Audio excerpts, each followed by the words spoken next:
তেহরানের এক গোপন বাংকারের গভীরে মাটির নিচে কয়েকশো ফুট নিচে একদল প্রকৌশলী রাত দিন কাজ করে যাচ্ছেন। উপরে যখন ড্রোন আর মিসাইলের গর্জনে কাঁপছে আকাশ, তখন নিচে চলছে এক নীরব হিসেব নিকেশ। 6 মাস ধরে চলা এই যুদ্ধ আজ পৌঁছে গেছে এমন এক মাকে যেখান থেকে আর পেছনে ফেরার পথ নেই। কারণ তেহরান এবার যা বলেছে তা নিছক হুমকি নয়, এটা একটা লাল রেখা টেনে দেয়া, আর সেই রেখার নাম পরমাণু অস্ত্র। 6 মাস ধরে একের পর এক আঘাত সয়েছে ইরান। প্রথমে মিসাইল আর ড্রোনের পাল্টাপাল্টি হামলা, এরপর বিশ্ব বাণিজ্যের অন্যতম গুরুত্বপূর্ণ জলপথ হরমুজ প্রণালী ঘিরে দম বন্ধ করা উত্তেজনা। প্রতিটি আঘাতের পর তেহরানের গলার স্বর নরম হয়নি, উল্টো আরো কঠোর হয়েছে। আর গত শুক্রবার সেই কঠোরতা পৌঁছে গেল এমন এক জায়গায় যা রীতিমতো নাড়িয়ে দিয়েছে গোটা যুদ্ধের সমীকরণ। ইরানের প্রভাবশালী নেতা মোহাম্মদ নবী মুজাফর সেদিন যা বললেন তা কোনো সাধারণ রাজনৈতিক বিবৃতি ছিল না। তার ভাষায় স্পষ্ট ইরানের ভেতরে যদি অবকাঠামো ভিত্তিক যুদ্ধ বা ইনফ্রাস্ট্রাকচার ওয়ারফেয়ার চালানো হয়, তাহলে পরমাণু অস্ত্রের ভাষায় জবাব দিতে দ্বিতীয়বার ভাববে না তেহরান। কথাটা যেন হাওয়ায় মিলিয়ে যাওয়ার আগেই আরেকটি কণ্ঠ যোগ দিল সেই সুরে। ইরানের সর্বোচ্চ ধর্মীয় নেতা আয়াতুল্লাহ খামেনির উপদেষ্টা মোহাম্মদ মোখাবার একই হুঁশিয়ারি দিলেন, আরও স্পষ্ট ভাষায় তেহরানের শর্ত পূরণ না হলে যুদ্ধকে আরও আক্রমণাত্মক পর্যায়ে নিয়ে যাবে ইরানের যোদ্ধারা।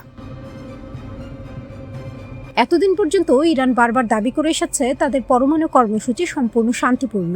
জ্বালানি আর গবেষণার প্রয়োজনে চলছে এই কর্মসূচি, এমনটাই ছিল তেহরানের দীর্ঘদিনের অবস্থান। কিন্তু যুদ্ধ যত দীর্ঘ হচ্ছে ততই বদলে যাচ্ছে সেই ভাষা।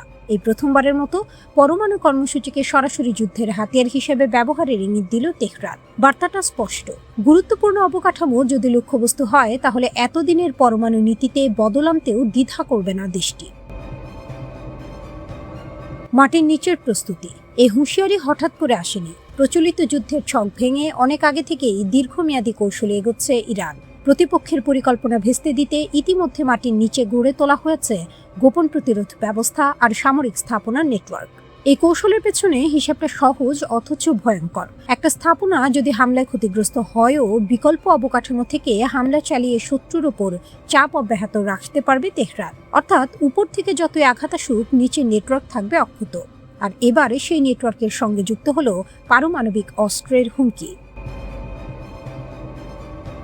এতদিন আন্তর্জাতিক মহলে যে প্রশ্নটা ঘুরপাক খাচ্ছিল, সন্দেহ আর অনুমানের ভেতর ইরানকে আসলেই পরমাণু অস্ত্র তৈরির সক্ষমতার কাছাকাছি পৌঁছে গেছে, সেই প্রশ্নটাই যেন নিজে থেকে নতুন করে সামনে নিয়ে এলো তেহরান। এটা কি নিছক মনস্তাত্ত্বিক যুদ্ধের কৌশল, নাকি সত্যি এমন কোনো সক্ষমতার ইঙ্গিত যা এতদিন লুকিয়ে রাখা হয়েছিল? এই প্রশ্নের উত্তর এখনো অনিশ্চিত। কিন্তু একটা বিষয় পরিষ্কার, চাপ যত বাড়ছে প্রতিরোধের ভাষা তত কঠিন হচ্ছে। আর যুদ্ধের ময়দানে এই প্রতিরোধের সীমা ঠিক কোথায় গিয়ে থামবে তা আগে থেকে বলা সত্যিই কঠিন। 6 মাস আগে যে সংঘাত শুরু হয়েছিল প্রচলিত অস্ত্রের লড়াই দিয়ে, আজ তা দাঁড়িয়ে আছে এমন এক দোরগোড়ায় যেখানে আলোচনার টেবিলে উঠে এসেছে পৃথিবীর সবচেয়ে বিধ্বংসী অস্ত্রের নাম।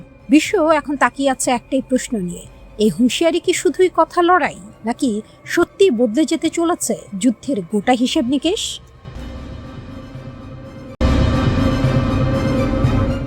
শুধু ক্ষেপণাস্ত্র ছোড়া নয়, শুধু পাল্টা হামলাও নয়, ইরান এখন যুদ্ধের নিয়মটাই বদলে দিতে চাইছে। তেহরানের বার্তা একটাই, লক্ষ্য আর কেবল আত্মরক্ষা নয়, প্রতিপক্ষের যুদ্ধ করার ক্ষমতাকেই ভেঙে দেয়া। এই কারণেই ইসলামিক রিভলিউশনারি গার্ড কর্পস বা IRGCর সাম্প্রতিক বক্তব্য নতুন করে আলোড়ন তুলেছে। কারণ তারা বলছে যুদ্ধের গতি এখন তাদের হাতে, আর যুক্তরাষ্ট্র যদি ভেবে থাকে দীর্ঘমেয়াদী সংঘাতে ইরানকে ক্লান্ত করে ফেলবে, তাহলে সেটাই হবে সবচেয়ে বড় ভুল। IRGCর মুখপাত্র ব্রিগেডিয়ার জেনারেল হোসেন মোহেবের ভাষায়, ইরানের প্রথম লক্ষ্য হচ্ছে এই অঞ্চলে যুক্তরাষ্ট্রের আক্রমণাত্মক সামরিক অবকাঠামোকে ধাপে ধাপে অকার্যকর করে দেয়া। অর্থাৎ শুধু ঘাঁটিতে আঘাত নয়, এমনভাবে আঘাত করা যাতে মার্কিন বাহিনীর অভিযান চালানোর সক্ষমতায় ক্ষতিগ্রস্ত হয়। এরপর সেখানেই সবচেয়ে বড় রহস্য। তিনি বলেছেন প্রথম ধাপ শেষ হলে শুরু হবে পরবর্তী ধাপ, কিন্তু সেই ধাপ কি তা প্রকাশ করেননি। আর ঠিক এখান থেকেই শুরু হয়েছে আন্তর্জাতিক বিশ্লেষণ। কারণ যুদ্ধের ইতিহাস বলে, যখন কোনো পক্ষ নিজের পরিকল্পনা গোপন রাখে, তখন সেটি প্রায়ই প্রতিপক্ষের ওপর মানসিক চাপ তৈরি করার অস্ত্র হয়ে ওঠে। ইরান কি সেটাই করছে? সম্ভাবনা উড়িয়ে দেওয়া যায় না। গত কয়েকদিনে তেহরান দাবি করেছে জর্ডান, কুয়েত, বাহরাইন, কাতার এবং ওমানে অবস্থিত একাধিক মার্কিন সামরিক স্থাপনাকে লক্ষ্য করে অভিযান চালানো হয়েছে। এই দেশগুলো দীর্ঘদিন ধরেই যুক্তরাষ্ট্রের আঞ্চলিক সামরিক নেটওয়ার্কের গুরুত্বপূর্ণ অংশ। সেখানে যদি ধারাবাহিকভাবে চাপ তৈরি হয় তাহলে শুধু একটি ঘাঁটি নয়, পুরো লজিস্টিক ব্যবস্থাই চাপে পড়তে পারে। অন্যদিকে যুক্তরাষ্ট্রও থেমে নেই। ওয়াশিংটনের দাবি, তারা ইরানের দক্ষিণাঞ্চলের বিভিন্ন সামরিক লক্ষ্যবস্তুতে বিমান হামলা চালিয়েছে। অর্থাৎ দুই পক্ষই এখন সরাসরি শক্তি প্রদর্শনের পথে। এখন প্রশ্ন হলো, আইআরজিসির কথিত পরবর্তী ধাপ কি হতে পারে? একটি সম্ভাবনা হচ্ছে আরও সমন্বিত ক্ষেপণাস্ত্র ও ড্রোন হামলা, যার লক্ষ্য হবে ঘাঁটির রানওয়ে, রাডার, জ্বালানি সংরক্ষণাগার এবং যোগাযোগ ব্যবস্থা। কারণ আধুনিক যুদ্ধে শুধু সৈন্য ধ্বংস করাই যথেষ্ট নয়, শত্রুর যুদ্ধ পরিচালনার সক্ষমতা ভেঙে দেয়াই সবচেয়ে কার্যকর কৌশল। আরেকটি সম্ভাবনা সমুদ্র পথে চাপ বাড়ানো। পারস্য উপসাগর বিশ্বের অন্যতম গুরুত্বপূর্ণ জ্বালানি করিডোর। সেখানে উত্তেজনা বাড়লে শুধু যুক্তরাষ্ট্র নয়, বৈশ্বিক অর্থনীতিও সরাসরি প্রভাবিত হতে পারে। তৃতীয় সম্ভাবনা মনস্তাত্ত্বিক যুদ্ধ, অর্থাৎ এমন সব ঘোষণা, এমন সব সামরিক প্রস্তুতি এবং এমন সব সীমিত আঘাত যা প্রতিপক্ষকে সবসময় অনিশ্চয়তার মধ্যে রাখবে। কখন, কোথায় এবং কিভাবে আঘাত আসবে, এই প্রশ্নই হয়ে উঠবে সবচেয়ে বড় অস্ত্র। ইরান অতীতেও এই ধরনের কৌশল ব্যবহার করেছে, কারণ সরাসরি মুখোমুখি সংঘর্ষে সামরিক শক্তিতে যুক্তরাষ্ট্র এগিয়ে থাকলেও দীর্ঘমেয়াদী চাপ সৃষ্টি ও ব্যয় বাড়ানোর খেলায় তেহরান ভিন্ন পথ বেছে নিতে চায়। অন্যদিকে ওয়াশিংটনের অবস্থানও স্পষ্ট। তাদের বক্তব্য, এই অঞ্চলে সামরিক অভিযান চলবে, প্রয়োজন হলে আরও কঠোর ব্যবস্থা নেওয়া হবে। অর্থাৎ কেউই আপাতত পিছিয়ে আসার ইঙ্গিত দিচ্ছে না। এটাই সবচেয়ে উদ্বেগের বিষয়। একদিকে ইরানের আত্মবিশ্বাসী ঘোষণা, অন্যদিকে যুক্তরাষ্ট্রের কঠোর অবস্থান। আইআরজিসি যে পরবর্তী ধাপের কথা বলছে, সেটি কি সত্যি নতুন কোনো সামরিক অধ্যায়ের সূচনা, নাকি এটি প্রতিপক্ষকে চাপে রাখার হিসাবে মনস্তাত্ত্বিক কৌশল? উত্তর এখনো অজানা। এই সংঘাত আর শুধু ক্ষেপণাস্ত্রের লড়াই নয়, এটি ধৈর্যের লড়াই, কৌশলের লড়াই, প্রস্তাব বিস্তারের লড়াই। এই সংঘাত আর শুধু ক্ষেপণাস্ত্রের লড়াই নয়, এটি ধৈর্যের লড়াই, কৌশলের লড়াই, প্রভাব বিস্তারের লড়াই।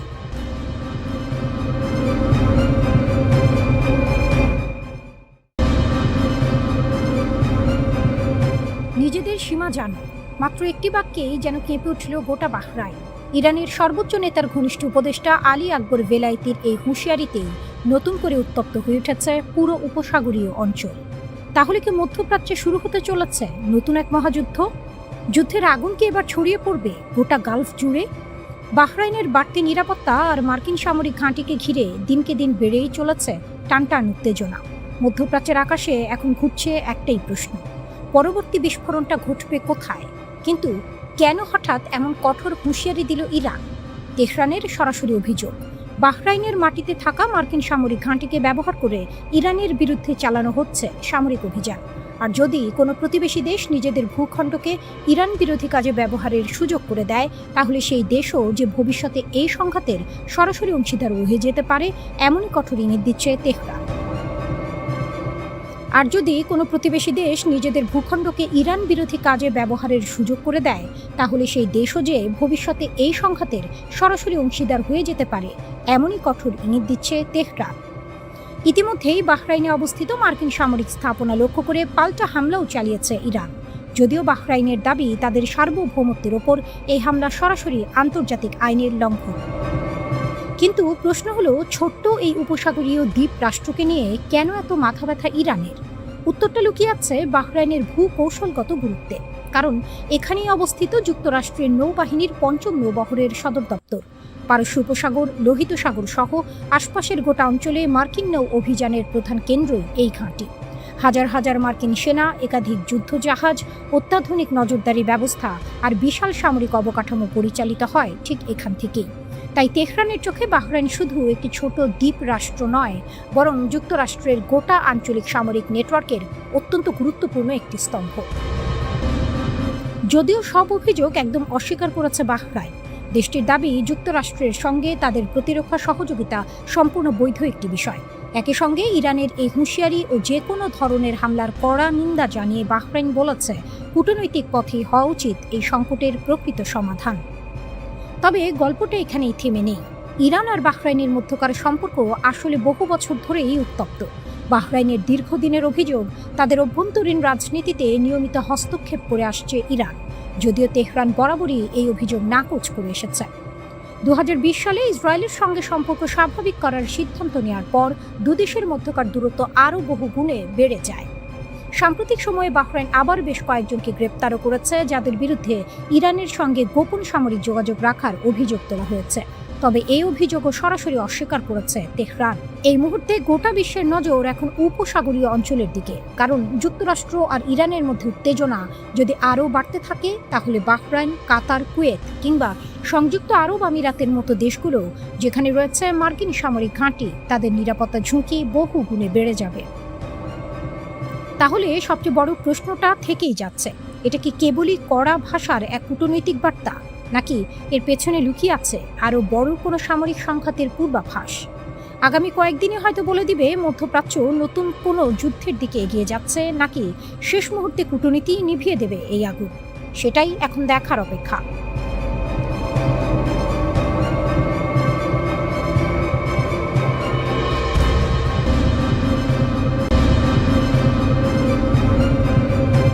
আমেরিকার চোখের ওপর চোখ রেখে তাদের সমস্ত সামরিক দম্ভকে চূর্ণ করে মধ্যপ্রাচ্যের নতুন ভূ রাজনীতিতে এক অপরাজেয় নায়ক হিসেবে আবির্ভূত হয়েছে ইরান। নিউ ইয়র্ক টাইমসের এক বিস্ফোরক প্রতিবেদন বিশ্বমঞ্চে তোলপাড় সৃষ্টি করেছে, যা প্রমাণ করে যে ওয়াশিংটনের দীর্ঘদিনের বিশ্বস্ত আরব মিত্র সৌদি আরবও এখন আমেরিকার দিক থেকে মুখ ফিরিয়ে নিচ্ছে। হরমুজ প্রণালীকে কেন্দ্র করে ইরানের অনমনীয় অবস্থান এবং তেহরানের সামরিক শক্তির কাছে আমেরিকার চরম কৌশলগত আত্মসমর্পণ মধ্যপ্রাচ্যের ক্ষমতার ভারসাম্যকে চিরতরে বদলে দিয়েছে। মার্কিন প্রেসিডেন্ট ডোনাল্ড ট্রাম্পের রক্তচক্ষু আর ন্যাটোর পরোক্ষ প্রচ্ছন্ন হুমকিকে তুড়ি মেরে উড়িয়ে দিয়ে ইরান আজ এক নতুন ইতিহাস লিখছে। ট্রাম্পের ব্যর্থ অপারেশন প্রজেক্ট ফ্রিডম ও ইরানের জয়। হরমুজ প্রণালী বিশ্বের মোট জ্বালানি তেলের প্রায় 20%, যার বুক চিরে পরিবাহিত হয়। এই কৌশলগত জলসীমার ওপর নিজের একক নিয়ন্ত্রণ বজায় রেখে ইরান প্রমাণ করেছে কেন তারা এই অঞ্চলের আসল পরাশক্তি। গত 4 মে ইরানকে কোণঠাসা করতে এবং তাদের বাণিজ্যিক জাহাজ চলাচলের পথ অবরুদ্ধ করার উদ্দেশ্যে মার্কিন যুক্তরাষ্ট্র সাড়ম্বরে চালু করেছিল অপারেশন প্রজেক্ট ফ্রিডম।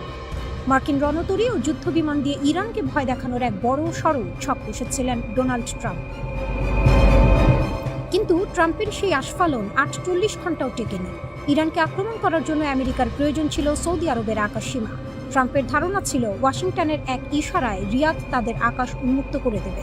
কিন্তু মধ্যপ্রাচ্যে ইরানের শক্তিমত্তা এবং তেহরানের পাল্টা আঘাত হানার ক্ষমতাকে সৌদি আরব এতটাই সমীহ করে যে যুবরাজ মোহাম্মদ বিন সালমান মার্কিন বাহিনীকে সৌদি আকাশসীমা ব্যবহারে স্পষ্ট না বলে দেন। খোদ ট্রাম্প প্রথম দিন থেকে উপর্যুপরি ফোন করতে থাকেন এমবিএসকে। এমনকি মার্কিন ভাইস প্রেসিডেন্ট জেডি ভ্যান্স, জামাতা জারেড কুশনার এবং জাতীয় নিরাপত্তা উপদেষ্টা মার্কো রুবিও একযোগে রিয়াদের উপর প্রচণ্ড কূটনৈতিক চাপ সৃষ্টি করেন। কিন্তু ইরানের ক্ষেপণাস্ত্র ও সামরিক শক্তির ভয়ে ভীত সৌদি আরব আমেরিকার পক্ষে গিয়ে তেহরানের সাথে কোনো নতুন যুদ্ধে জড়ানোর সাহস দেখায়নি। ফলস্বরূপ শুরু হওয়ার মাত্র 48 ঘন্টার মধ্যে লেজ গুটিয়ে অপারেশন প্রজেক্ট ফ্রিডম বন্ধ করতে বাধ্য হয় ট্রাম্প প্রশাসন। এটি ছিল ওয়াশিংটনের ওপর তেহরানের এক বিশাল মনস্তাত্ত্বিক ও কৌশলগত বিজয়। সৌদি আরব এবং অন্যান্য উপসাগরীয় দেশগুলো এখন খুব ভালো করেই বোঝে যে ইরানকে চটিয়ে আমেরিকার উপর ভরসা করা মানে নিজেদের ধ্বংস ডেকে আনা। রিয়াদের সরকারি কর্মকর্তারা এখন প্রকাশ্যেই আমেরিকাকে এক অপ্রত্যাশিত অংশীদার এবং উপসাগরীয় অঞ্চলের জন্য একটি নিরাপত্তা ঝুঁকি হিসেবে বিবেচনা করছেন। ইরান কেবল সামরিক ময়দানেই নয়, টেবিলের কূটনীতিতেও মার্কিন পক্ষকে এক হাত দেখেছে। 2023 সালে চীনের মধ্যস্থতায় রিয়াদের সাথে ঐতিহাসিক কূটনৈতিক সম্পর্ক জোড়া লাগানোর পর থেকে তেহরান মধ্যপ্রাচ্যে নিজের অবস্থানকে আরও সুসংহত করেছে। সম্প্রতি মার্কিন চাপ উপেক্ষা করেই সৌদি পররাষ্ট্রমন্ত্রী বেইজিং সফর করেছেন এবং হরমুজ প্রণালী থেকে শুরু করে ইরানের নিজস্ব ক্ষেপণাস্ত্র কর্মসূচি ও আঞ্চলিক স্থিতিশীলতার বিষয়ে তেহরানের সাথে সরাসরি আলোচনা চালিয়ে যাচ্ছেন। আমেরিকা যেখানে ইরানের পারমাণবিক কর্মসূচি নিয়ে ব্যস্ত, ইরান সেখানে নিজের আঞ্চলিক স্বার্থ ও প্রভাবকে সুনির্দিষ্ট এজেন্ডার মাধ্যমে রিয়াদের কাছে অগ্রাধিকার পাইয়ে দিয়েছে।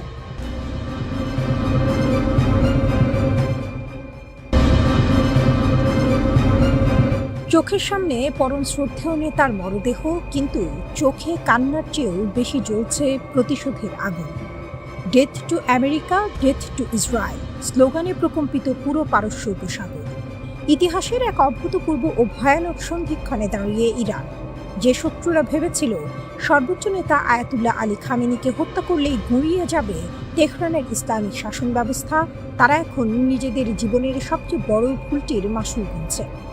শোককে এক রাতেই প্রচণ্ড শক্তিতে রূপান্তর করে ফেলেছে ইরানিরা। কিন্তু কিভাবে আর কার বিরুদ্ধে এই মহাপ্রলয়ঙ্কারী প্রতিশোধ নিতে যাচ্ছে ইরান? পরাশক্তি যুক্তরাষ্ট্র আর ইসরায়েলকে চরম লজ্জাজনকভাবে পরাজিত করে মধ্যপ্রাচ্যের আসল রাজা ইরান। যুক্তরাষ্ট্র ও ইসরায়েলের যৌথ বিমান হামলায় আয়াতুল্লাহ আলী খামেনির মৃত্যুর পর পশ্চিমারা বিশ্ব ভেবেছিল তেহরান হয়তো এবার আত্মসমর্পণের পথ খুঁজবে, কিন্তু পাশার দান উল্টে গেছে সম্পূর্ণ বিপরীত দিকে। খামেনির জানাজার মঞ্চে দাঁড়িয়ে ইরানের সর্বোচ্চ প্রতিরক্ষা বাহিনী IRGC এর প্রধান মেজর জেনারেল আহমেদ ওয়াহিদি বজ্রকণ্ঠে পুরো বিশ্বকে জানিয়ে দিয়েছেন, একজন নেতার মৃত্যু কখনোই তার আদর্শের মৃত্যু নয়। IRGC স্পষ্ট করে দিয়েছে, নেতৃত্বে পরিবর্তন এলেও ইরানের চিরন্তন প্রতিরোধ নীতি এবং আঞ্চলিক শক্তিমত্তা এক চুলও কমবে না, বরং আগের চেয়েও বহুগুণ শক্ত অবস্থানে দাঁড়িয়ে এবার আঘাত হানা হবে। ইরান যে কথা বলছে তা কেবল ফাঁকা আওয়াজ নয়, সাম্প্রতিক যুদ্ধে নিজেদের ড্রোন ও মিসাইলের শক্তিতে পুরো মধ্যপ্রাচ্যকে শত্রুদের জন্য নরক বানিয়ে ছেড়েছে তারা। IRGCর অ্যারোস্পেস ফোর্সের প্রধান মাজিদ মুসাভি সাফ জানিয়েছেন, প্রতিশোধের আগুন ইরানিদের বুকে দাউ দাউ করে জ্বলছে। ইতিমধ্যেই টানা 40 দিনের সেই ঐতিহাসিক যুদ্ধে মধ্যপ্রাচ্যে থাকা যুক্তরাষ্ট্রের অন্তত 21টি সুরক্ষিত সামরিক ঘাঁটিকে আক্ষরিক অর্থেই গুঁড়িয়ে দিয়েছে IRGC। ওয়াশিংটন ও তেল আবিবের যৌথ সামরিক বাহিনীকে মাঠ পর্যায়ে পরাজিত করে ইরান প্রমাণ করেছে পারস্য উপসাগরে তারাই একমাত্র শেষ কথা। রেড লাইন ও পারমাণবিক চমক। পশ্চিমা গোয়েন্দাদের রাতের ঘুম হারাম করে দিয়েছেন ইরানের ভারপ্রাপ্ত প্রতিরক্ষামন্ত্রী মাজিদ ইবনে রেজা। তার স্পষ্ট হুঁশিয়ারি, ক্ষেপণাস্ত্র ও ড্রোন সক্ষমতা আমাদের জাতীয় নিরাপত্তার প্রতীক, আর এটি আমাদের রেড লাইন। ইসরায়েলি প্রধানমন্ত্রী বেনিয়ামিন নেতানিয়াহু সম্প্রতি আতঙ্কিত হয়ে দাবি করেছেন, ইরান এমন এক আন্তঃমহাদেশীয় ব্যালিস্টিক মিসাইল তৈরি করছে যা দিয়ে সরাসরি মার্কিন মূল ভূখণ্ডেও আঘাত হানা সম্ভব। আন্তর্জাতিক সমরবিদদের মতে পারমাণবিক অস্ত্র ছাড়া ICBM তৈরি করা অর্থহীন, আর ঠিক এখানেই লুকিয়ে আছে আসল টুইস্ট। IRGC সংশ্লিষ্ট সংবাদ মাধ্যমগুলো ইঙ্গিত দিচ্ছে, ইহুদিবাদীদের চূড়ান্ত শিক্ষা দিতে এবার হয়তো পারমাণবিক অস্ত্র তৈরির দৌড়ে প্রবেশ করতে চলেছে তেহরান। মহাপ্রলয়ের কাউন্টডাউন। দীর্ঘ 4 মাস পর 3 জুলাই থেকে শুরু হওয়া খামেনির শেষ বিদায় অনুষ্ঠানে বিশ্বের বিভিন্ন দেশের রাষ্ট্রপ্রধানদের আগমন প্রমাণ করে ইরানকে আন্তর্জাতিকভাবে একঘরে করার পশ্চিমা চেষ্টা সম্পূর্ণ ব্যর্থ হয়েছে। আমেরিকা ও ইসরায়েল এখন প্রতি মুহূর্তে এক অজানা আতঙ্কে দিন কাটাচ্ছে। কখন কোন দিক থেকে ঝাঁকে ঝাঁকে উড়ে আসবে ইরানের হাইপারসনিক মিসাইল আর সুইসাইড ড্রোনের বহর তা কেউ জানে না। তবে বিশ্লেষকদের অনুমান, সহসাই শান্ত হচ্ছে না মধ্যপ্রাচ্য। ইরান এখন আর রক্ষণাত্মক নয়, বরং নায়কের আসনে বসে পুরো অঞ্চলের ভূ রাজনীতি নিয়ন্ত্রণ করছে। মহাপ্রলয়ের কাউন্টডাউন শুরু হয়ে গেছে, এখন শুধু সময়ের অপেক্ষা।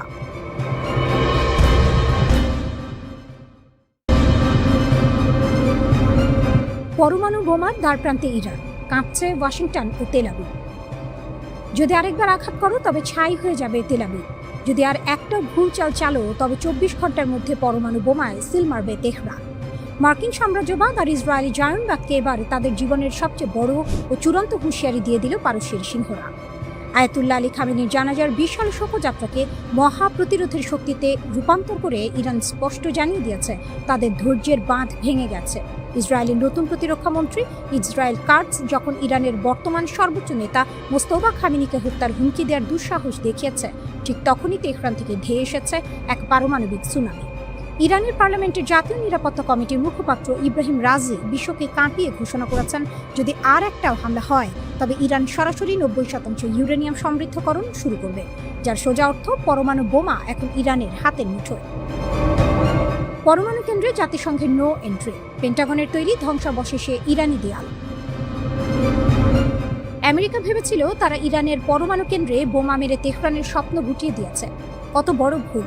ইরানের চিফ নেগোশিয়েটর ও স্পিকার মোহাম্মদ বাঘের গালিবাফ আন্তর্জাতিক পরমাণু শক্তি সংস্থা IAEA এবং তার প্রধান রাফায়েল গ্রোসিকে সাফ জানিয়ে দিয়েছেন, আমেরিকার বোমায় ক্ষতিগ্রস্ত হওয়া ফোর্দো, নাতানস কিংবা ইস্পাহানের মতো কৌশলগত পরমাণু কেন্দ্রে পা রাখার কোনো অধিকার জাতিসংঘের পরিদর্শকদের নেই।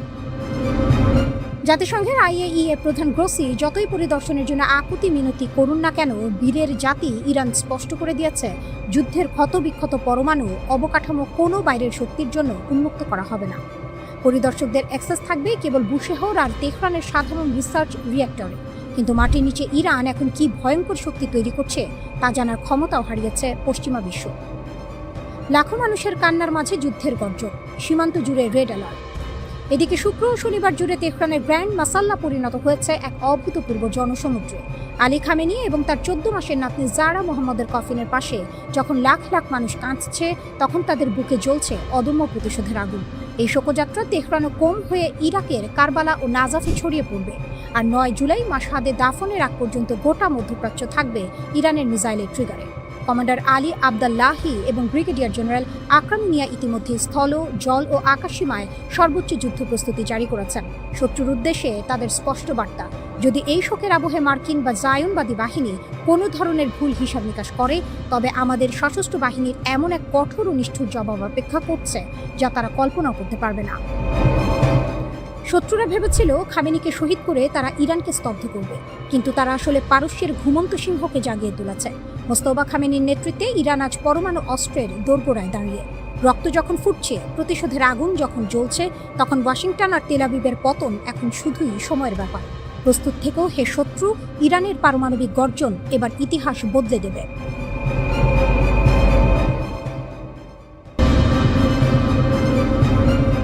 পারস্য উপসাগরের ওপর দিয়ে যখন গর্জে উঠবে রাশিয়ান সুখোই 35, মধ্যপ্রাচ্যের ভূ রাজনীতির পুরো দাবার ছকটাই তখন ওলটপালট হয়ে যাবে।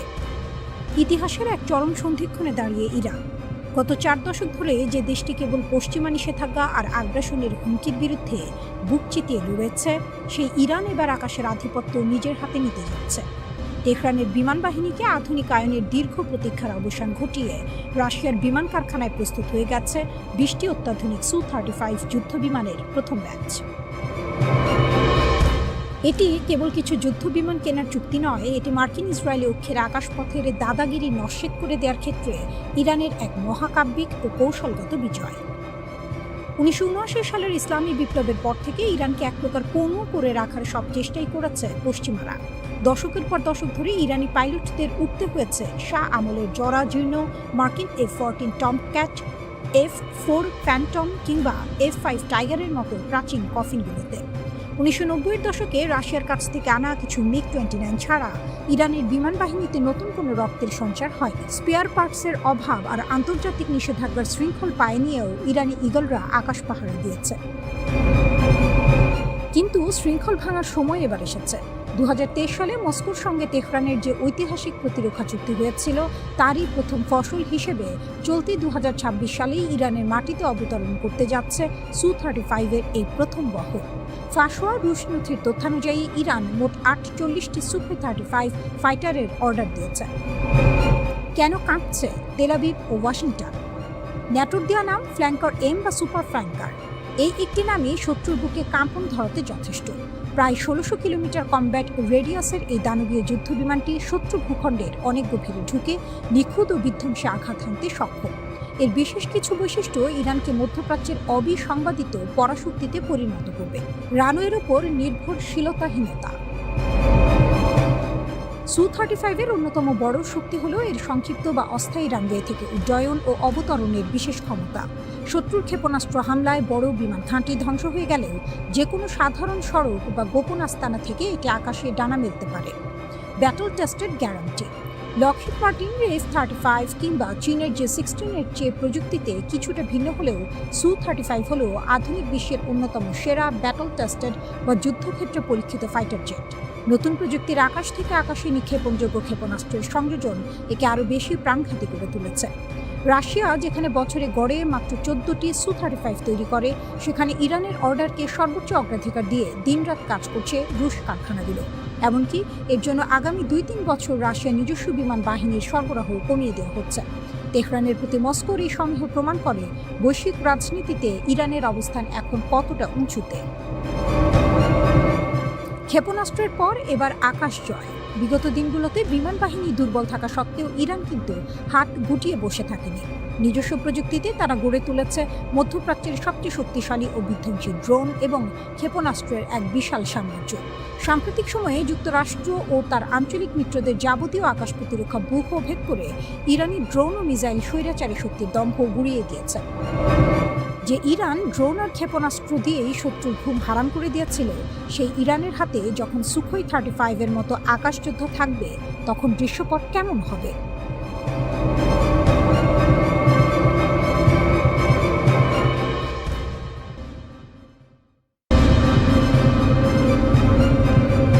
যুক্তরাষ্ট্রের ঘুম কেড়ে নেওয়া এক হুমকি দিয়ে বসেছে ইরান, আর সেই হুমকির আড়ালে লুকিয়ে আছে এমন এক অস্ত্রের গল্প যা শুনলেই পেন্টাগনের অলিন্দে নেমে আসছে অস্বস্তির ছায়া।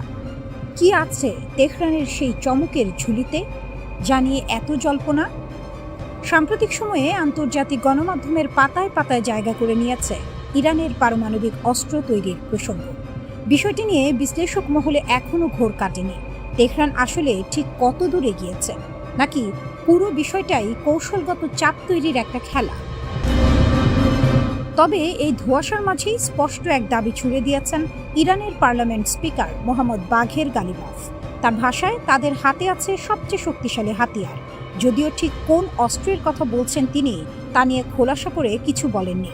আর এই অস্পষ্ট হুঁশিয়ারির মধ্যেই নতুন করে উত্তপ্ত হয়ে উঠেছে যুদ্ধের ময়দান।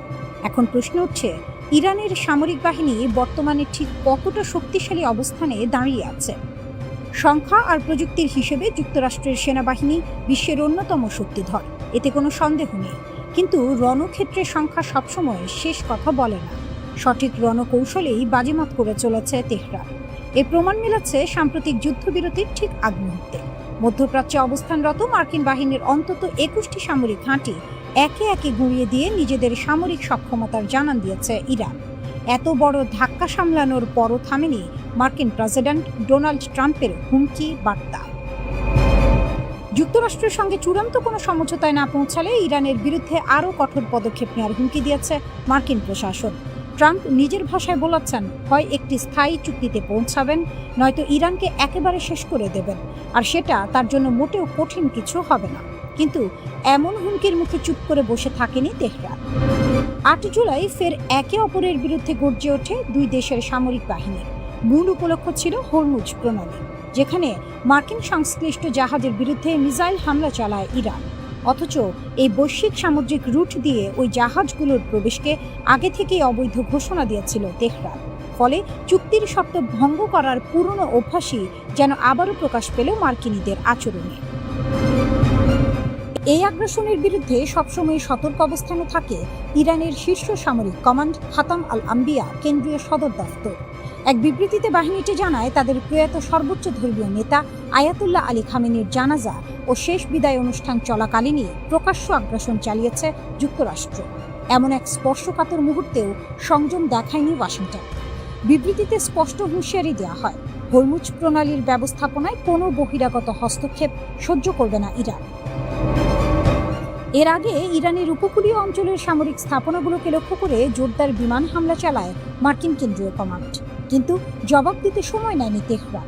পাল্টা আঘাতে বাহরাইন ও কুয়েতে থাকা মার্কিন সামরিক স্থাপনার অন্তত 85টি লক্ষ্যবস্তুতে মিসাইল ও আত্মঘাতী ড্রোন দিয়ে হামলা চালায় ইরান। এই ঘটনাকে ঘিরেই নতুন করে সংঘাতের আগুন ছড়িয়ে পড়ে গোটা মধ্যপ্রাচ্যে। এদিকে যুক্তরাষ্ট্র ও ইসরায়েলের ক্রমাগত আগ্রাসনের প্রেক্ষাপটে ইরানের সামরিক মহলে পারমাণবিক অস্ত্র তৈরির বিষয়টি জোরালোভাবে আলোচনায় উঠে এসেছে। বিশেষ করে মধ্যপ্রাচ্যে ইহুদিবাদীদের কোণঠাসা করার লক্ষ্যেই এই মারণাস্ত্র তৈরির পথে হাঁটতে চাইছে তেহরান। এমন তথ্যই উঠে এসেছে আন্তর্জাতিক গণমাধ্যমে।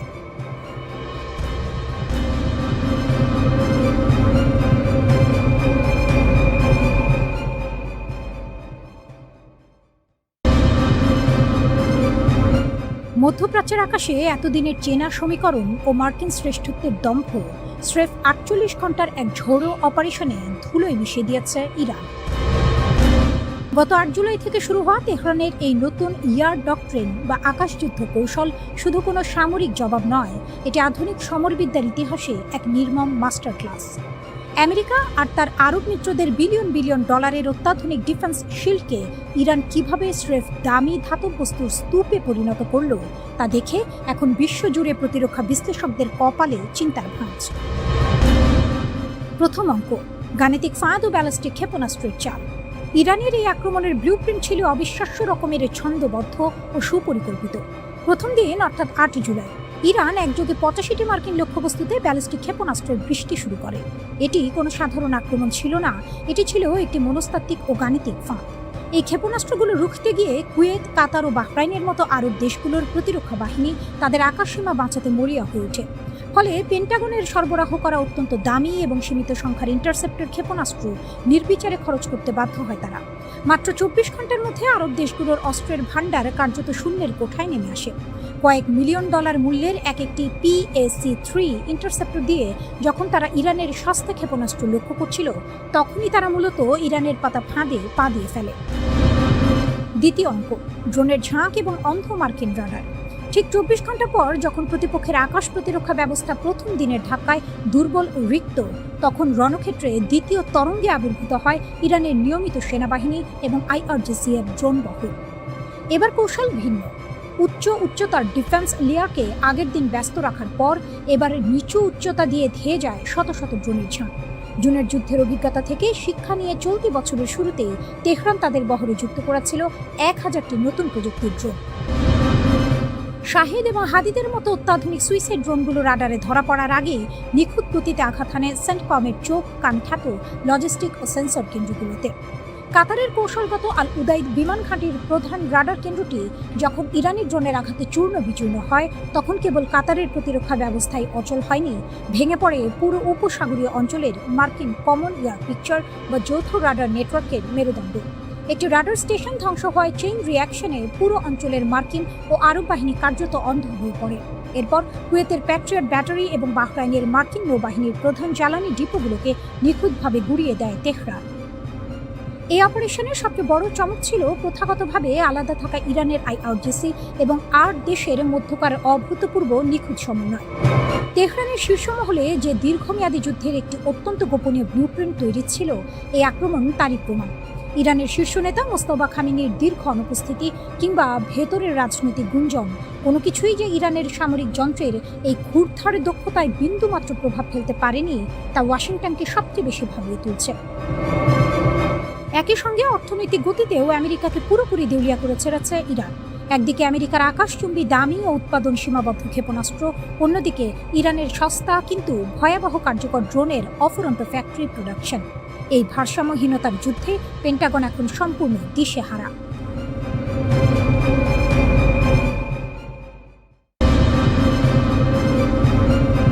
হুমকি ধুমকি আর ফাঁপা বুলি দিয়ে ইরানকে দমানোর দিন শেষ। ওয়াশিংটনের ভুলের হিসাব এবার কড়ায় গণ্ডায় বুঝিয়ে দিচ্ছে তেহরান। পারস্য উপসাগর থেকে মার্কিন সাম্রাজ্যের দাপট মুছে দিতে গর্জে উঠেছে ইরানের ক্ষেপণাস্ত্র বহর। রণক্ষেত্রে পেন্টাগনকে একের পর এক ধাক্কা দিয়ে ইরান এখন মধ্যপ্রাচ্যের একক পরাশক্তি। মার্কিন প্রেসিডেন্ট ডোনাল্ড ট্রাম্প হয়তো ভাবতেও পারেননি ইরান এভাবে সরাসরি আঘাত হানবে। IRGC তাদের অপারেশন নাসার 2 এর ষষ্ঠ ধাপে জর্ডানের আজরক শহরের মার্কিন ঘাঁটিকে টার্গেট করে। যুদ্ধবিমানের কেন্দ্রস্থল ধ্বংস। পেন্টাগনের অহংকার F-16 এবং অত্যাধুনিক F-35 ফাইটার জেটের মূল আস্তানা ঘুরিয়ে দিয়েছে ইরানের অ্যারোস্পেস ফোর্স। আত্মঘাতী ড্রোন ধূলিসাৎ। ঘাঁটিতে মোতায়েন থাকা বেশ কয়েকটি মার্কিন MQ-9 রিপার ড্রোনকে উৎক্ষেপণের আগেই ধ্বংস করেছে IRGC। ভয়ে জবুথবু মার্কিন সেনা। সেন্টকম সম্প্রতি 500-এর বেশি অতিরিক্ত সেনা মোতায়েন করেও পরিস্থিতি সামাল দিতে পারছে না। তেহরানের নিখুঁত ক্ষেপণাস্ত্রের সামনে মার্কিন এয়ার ডিফেন্স সিস্টেম পুরোপুরি অকেজো প্রমাণিত হয়েছে। হরমুজ প্রণালী, ট্রাম্পের পিছু টান ও ইরানের রেড লাইন। হরমুজ প্রণালীতে জাহাজ চলাচলের ওপর 20% শুল্ক আরোপের ঘোষণা দিয়েছিলেন ডোনাল্ড ট্রাম্প, কিন্তু তেহরানের ইস্পাত কঠিন অবস্থানের সামনে টিকতে না পেরে সেই ঘোষণা প্রত্যাহার করতে বাধ্য হয়েছেন মার্কিন শাসক। ইরানের সশস্ত্র বাহিনীর খাতাম আল আম্বিয়া কমান্ডের মুখপাত্র ইব্রাহিম জুলফাগারি সরাসরি ওয়াশিংটনকে হুঁশিয়ারি দিয়েছেন, হরমুজ প্রণালীতে মার্কিন হস্তক্ষেপ ইরানের অলঙ্ঘনীয় রেড লাইন। তেহরান সাফ জানিয়ে দিয়েছে, এই অঞ্চলে মার্কিন অপকর্ম ও আগ্রাসন বন্ধ না হওয়া পর্যন্ত বিশ্ব বাণিজ্যের এই অন্যতম প্রধান করিডোর বন্ধ থাকবে। মার্কিন তাণ্ডবের পাল্টা জবাব, 7 ঘন্টার সেই অগ্নি পরীক্ষা। টানা 7 ঘন্টা ধরে ইরানের মূল ভূখণ্ডে বিমান হামলা চালায় মার্কিন সেন্টকম। ইরান ইন্টারন্যাশনাল নিশ্চিত করেছে তেহরানের ড্রোন মিসাইল কারখানা ও উপকূলীয় রাডার লক্ষ্য করে এই হামলা চালানো হয়। কিন্তু মার্কিনীদের এই আগ্রাসন IRGCর মনোবল ভাঙতে পারেনি। তারা একে মার্কিনীদের নিষ্ফল হামলা ও পরাজয়ের হতাশা বলে উড়িয়ে দিয়েছে। রাশিয়ার রাষ্ট্রীয় সংবাদ মাধ্যম তাস জানাচ্ছে, ইরানের ক্ষেপণাস্ত্রের বহর এখন আরও বেশি মরিয়া। যুক্তরাষ্ট্রের বিরুদ্ধে চূড়ান্ত বিজয় না আসা পর্যন্ত এই হামলা থামবে না। চীন ও রাশিয়ার মাস্টার স্ট্রোক, পর্দার আড়ালের সমীকরণ। প্রশ্ন উঠেছে ইরানের এই মহা বিস্ফোরণ ও নিখুঁত নিশানার রহস্য কি। সামরিক বিশ্লেষকরা বলছেন, টানা 40 দিনের এই রক্তক্ষয়ী যুদ্ধে ইরানকে পেছন থেকে ব্যাকআপ দিয়েছে চীন ও রাশিয়া। স্যাটেলাইট নেটওয়ার্ক, মার্কিন ঘাঁটিগুলোর নিখুঁত অবস্থান শনাক্ত করতে বেইজিং ও মস্কোর অত্যাধুনিক স্যাটেলাইট ব্যবস্থা ব্যবহার করেছে তেহরান। কৌশলগত অংশীদারিত্ব, এই যৌথ সমীকরণ মার্কিনীদের গোয়েন্দা নজরদারিকে সম্পূর্ণ অন্ধ করে দিয়েছে। মার্কিন প্রেসিডেন্ট ট্রাম্প যদি ইরানের কোনো অবকাঠামোতে আঘাত করার দুঃসাহস দেখান, তবে তার পরিণতি হবে ভয়াবহ। ইব্রাহিম জুলফাগারি স্পষ্ট ভাষায় বলেছেন, কোনো হামলার জবাব আর সমান মাত্রায় হবে না। ইরানের সংযমের কারণে মধ্যপ্রাচ্যে মার্কিন ও তাদের মিত্রদের যেটুকু অবকাঠামো এখনো টিকে আছে, ইরানের সশস্ত্র বাহিনীর ইস্পাতের আঘাতে তা এমনভাবে চূর্ণ বিচূর্ণ হবে যে মানচিত্রে তার কোনো চিহ্নই থাকবে না। জুলফাগারি আরও সতর্ক করে বলেন, নির্বোধ শত্রুর জেনে রাখা উচিত, আমাদের জন্য এই মহাকাব্যিক মুহূর্তটি এড়িয়ে যাওয়ার মুহূর্ত নয়। ইরানের বিরুদ্ধে কোনো হামলার জবাব সমান মাত্রায় হবে না, বরং আরও শক্তিশালী, বিস্তৃত ও ধ্বংসাত্মক হবে।